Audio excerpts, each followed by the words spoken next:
everyone. Oh, it's right at 10 o'clock. We can start. As usual, delighted to be here with you this morning. Thanks for joining us through the Sun and Moon Yoga Studios portal on YouTube.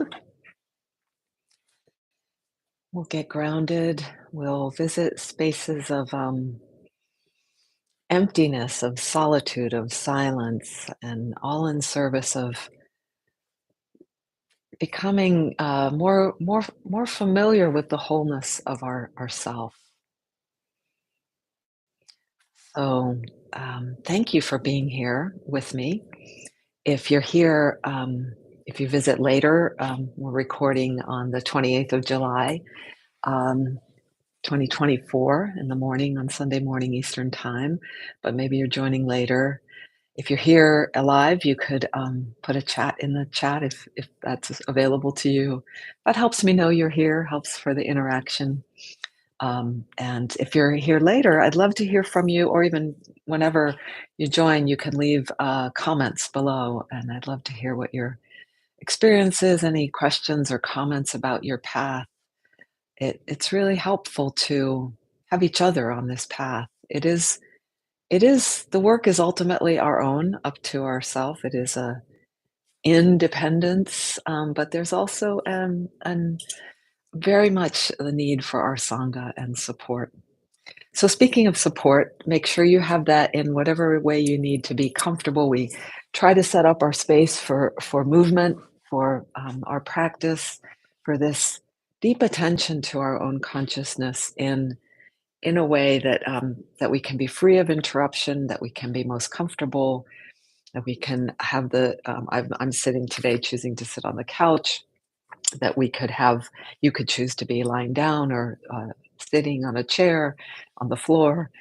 Just it helps to have the support we need as we start the practice, that we're as comfortable as possible, but we never know. We never know when there's going to be an interruption. And again, there may be sometimes. My husband's coming back from being out around the time we're finishing, so or any time now, and my dog tends to get startled. We'll see. Some things we can't control as much, but last time he was pretty calm last time that happened. So thank you for being here. Again, I say, I believe Ida is new to me. Your name was new to me on the list. Who might be registered. You don't have to register for this, but it's helpful to me to see the names. Um, Recently, Pat joined us. I really recently ran into in person into Nina, who often joins us. So all of you out there, thank you. So let's begin. What I love to say is let's begin being more and more conscious of our own arrival. Oh, there's Pat. Great. Hi. Hi, Paul. Hi, Pat. Thank you for letting me know you're here. Mm. So what is it to arrive? This threshold of moving from one activity to another, and we're moving to something that's relatively still.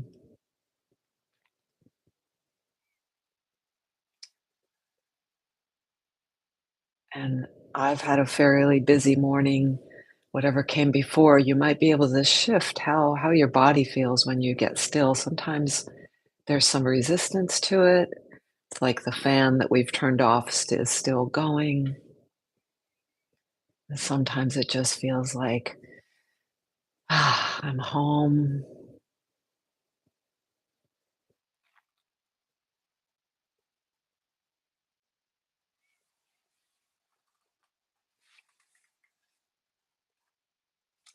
Oh, I get a question. No inversions. The movement here is very small. Just from seated, I won't have to leave my position. I'm often on the floor, but today I choose to be on the couch. Um, no inversions today. Although we could do a mini, even just folding over, folding forward is an inversion. I've been reflecting on yoga nidra lately on that practice that is a really can be a very powerful therapeutic practice. It's called the yogic sleep, but it's not sleep. It's where we're super relaxed, but we however, we are not asleep. We're aware. If you do fall asleep, it's fine. It is fine. Even some of us in meditation, we sometimes fall asleep. We so need the rest. And in that practice, it's often suggested that we set an intention, be conscious of the intent of our purpose of why we're here, why we're doing what we're doing. And some of my meditation teachers also like to invite us, and that can be. I sometimes feel like I almost feel stuck on that question, which is kind of strange. Just see if you invite. What's your purpose? What's your goal in participating in this practice? It could be freedom, could be truth,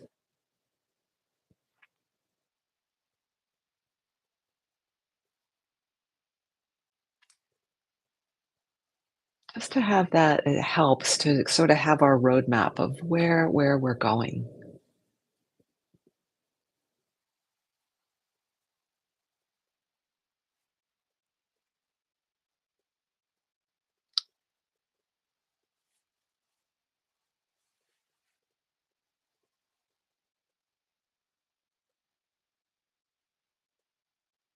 And arriving, what helps me a lot is these three cues: ground, sound, breath. So in ground, we start to feel just how it is we're feeling the touch and support of the ground underneath us.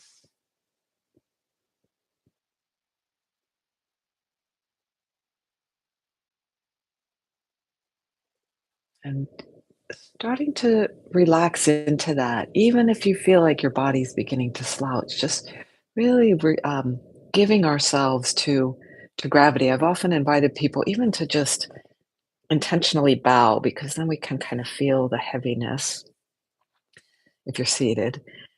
And that contact, when we just pay attention to that contact of the base of our body, for me, the pelvis, the feet folded under me, the side of the legs, we can really, in a sensory way, begin to take in the sensation of being here, the deep sensation of being right here.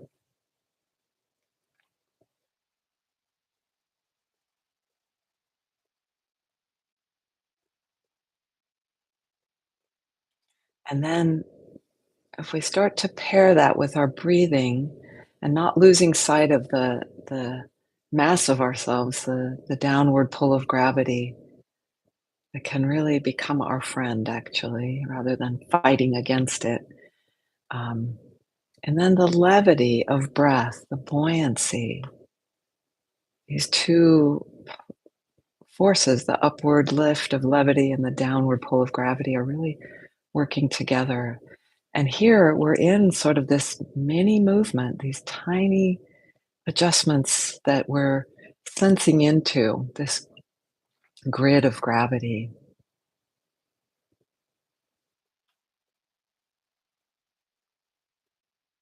As we move towards stillness, the spirit and practice of moving towards stillness is the title of one of our dear teacher's books, Derek Schiffman.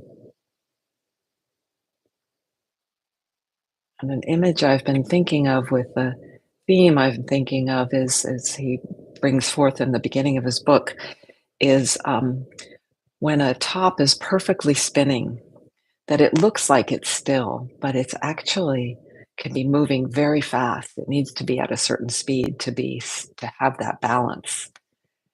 So it's not that movement is gone, It's just that it's right, just everything is aligned in such a way that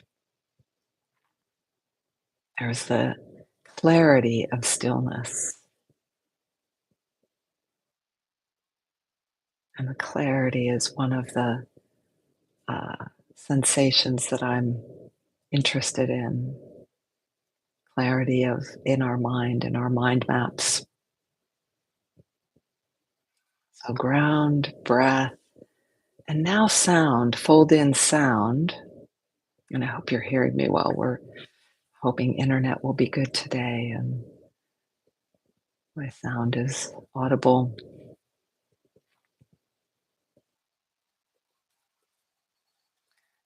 As we begin to listen, you may feel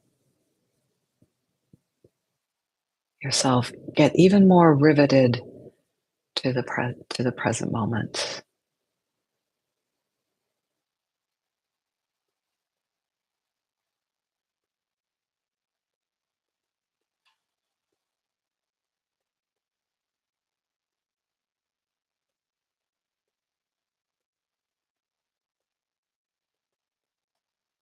And there's a quiet that begins to seep in.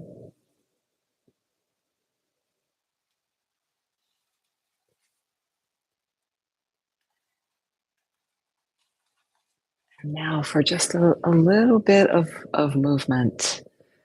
And I'm going to work with something we worked with recently. Just invite us to just keep that feeling of ground, of breath, of awareness of our breath, and of listening for sound and how that connects us to ourself, to the inner and the outer, that we are always in context, always in this space.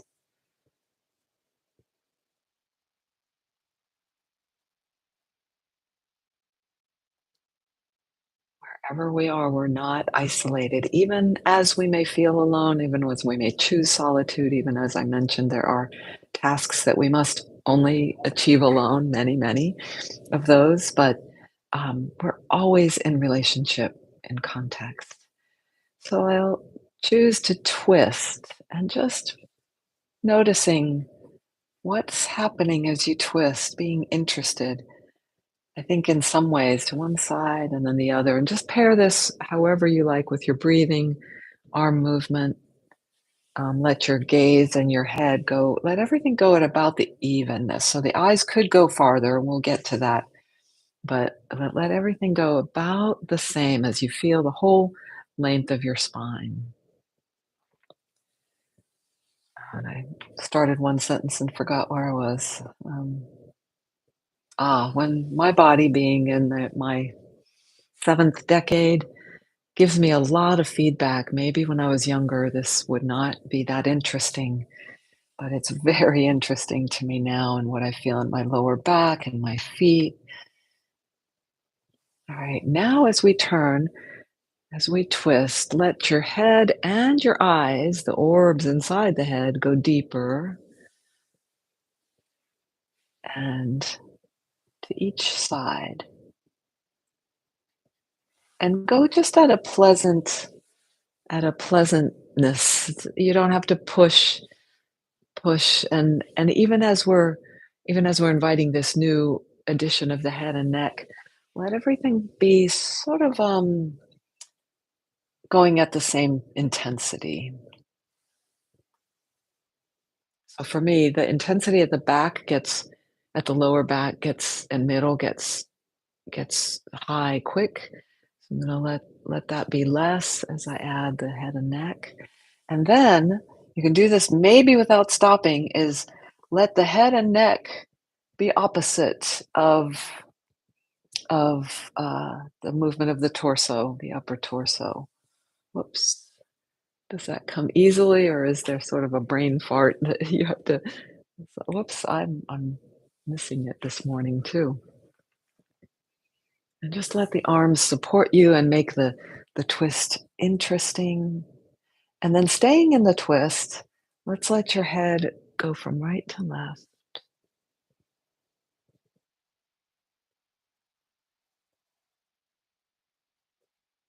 Keep the intensity just right for you. And then the other side, same as we keep the body below the neck twisting in one direction, just holding there. Move the head and neck.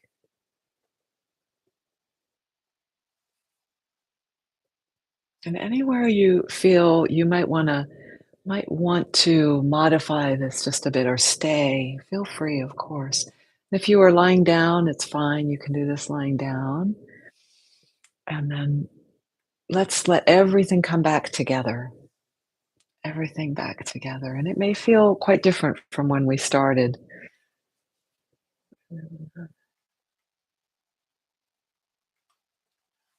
So close. Love.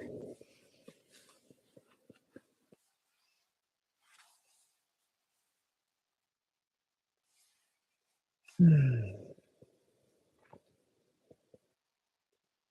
And then back to center.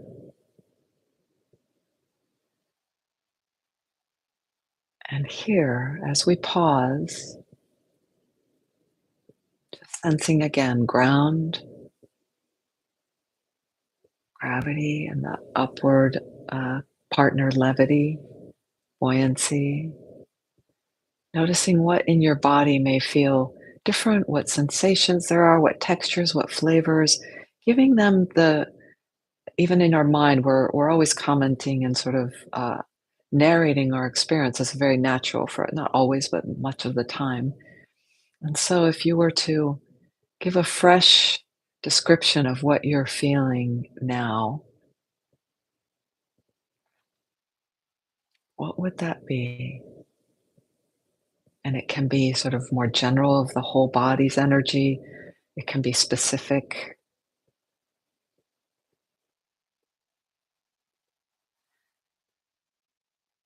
Feel some interesting compressions in the lower body and a spaciousness of my being, just as an example. And the value of that is when we are really attending to this moment, our map of what's happening, our impression that we have of what's happening is clear for and true. And it's can be in contrast to the maps that we make that are so helpful that guide us to being more efficient in life.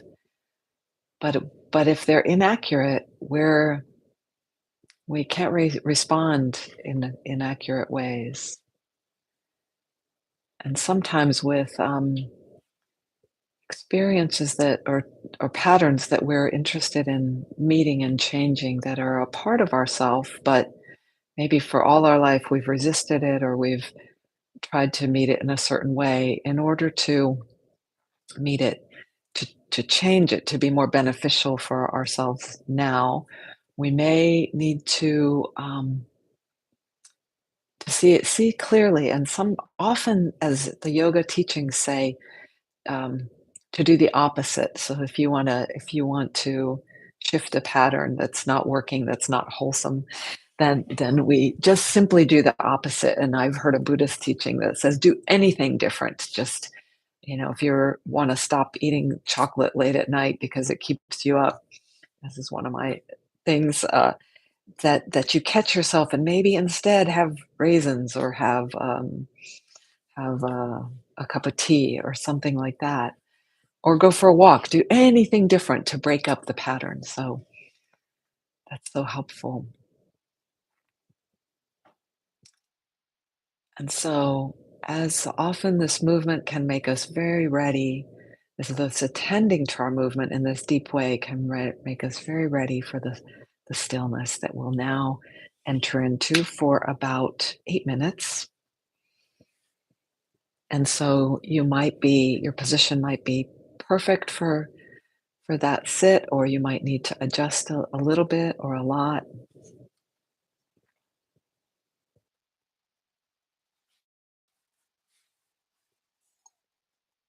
I'll give you some guidance through the meditation. And one more thought about our sankalpa is the word for our intent or our desire or our purpose and goal, is that for me, the overarching one is really the to become more and more conscious of my own self with a capital S, what my beingness is, that is far beyond what I think of myself, what I know of myself, um, what anyone knows about me, and it is the self that's our face before our parents were born is one of the Zen pointers to that. And this then, or when we sense into that, our consciousness, the lens through which we see things, is gets more and more clear, more and more clear. As my teacher Russell says, enjoy your journey.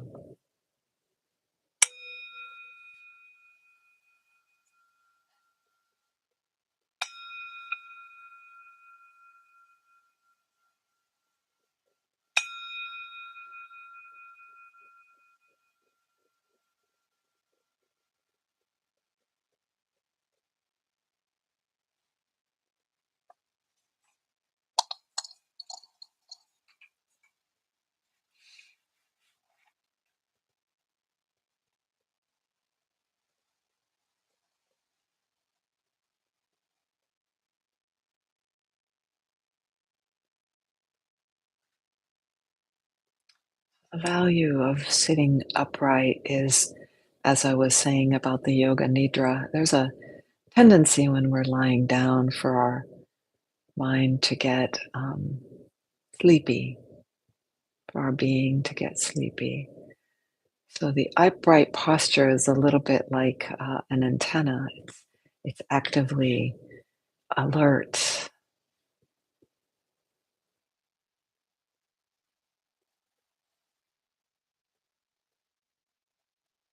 Part of the practice is attending to our posture, not obsessively, but just with lightly.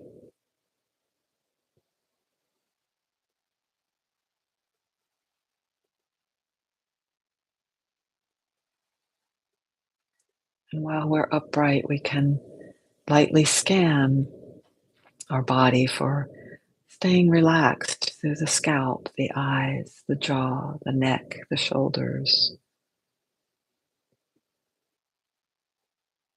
so that we're upright, but we're just stacked in such a way that gravity's holding us up. We're not working at it at any one place muscularly,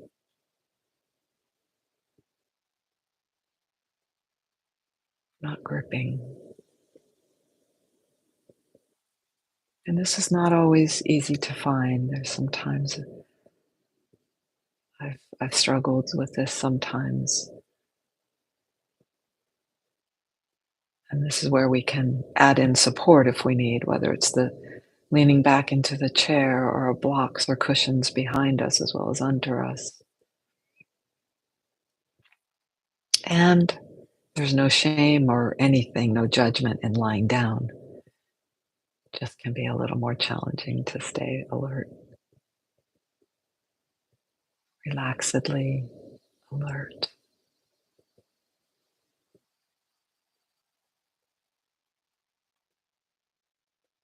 Eyes can be closed or just barely open, allowing in light,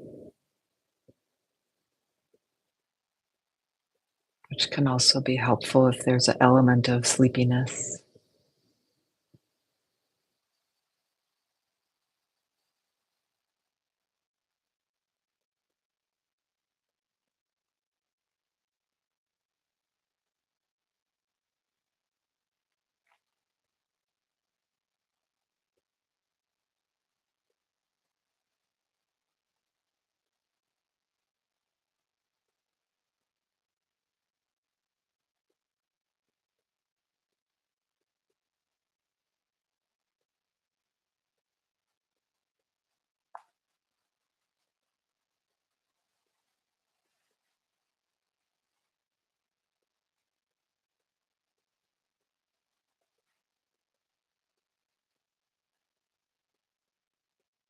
And as we sit, the mind may do what the mind does, which is sometimes thinking, remembering, pondering,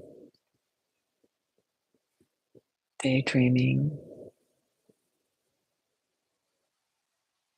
And there's no shame or judgment in that at all either. And when we notice it, that is a moment to revel in and simply, as one of my teachers says, step off the train of thought. It's amazing and joyful that we can catch ourselves. This gives us evidence of that larger mind,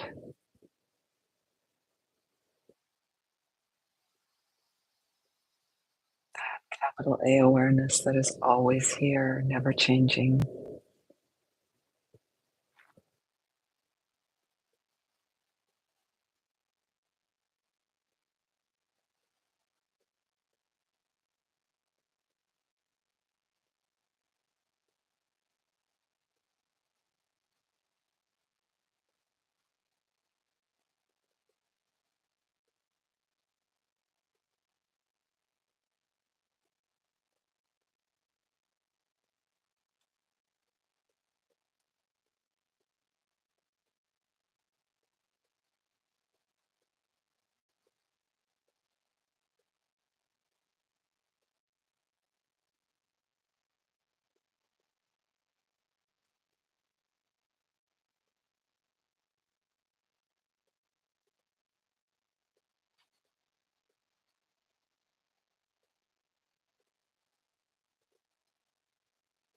And once in a while, we may catch a glimpse of everything being just clear, just easeful,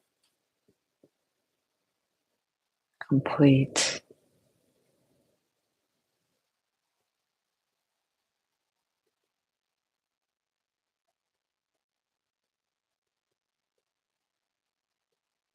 And you may notice if there's a tendency to hold on to that. And again, be gentle with yourself, forgive yourself.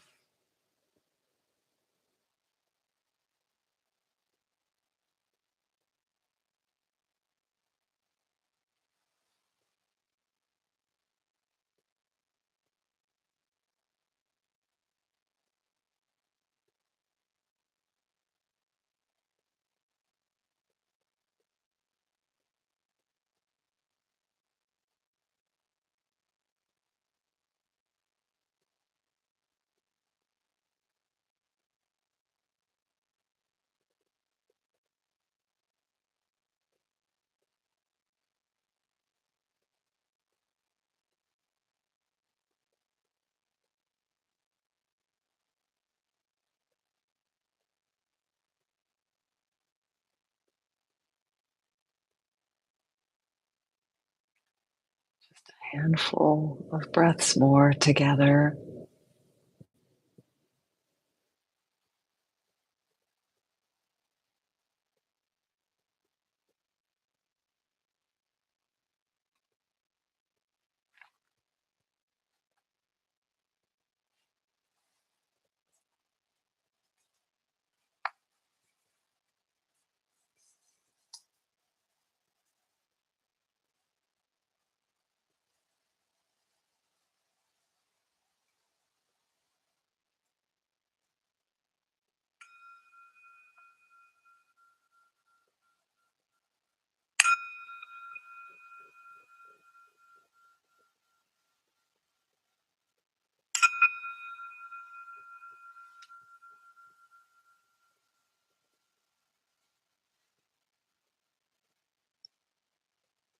I don't think the bell comes across too clearly on our YouTube.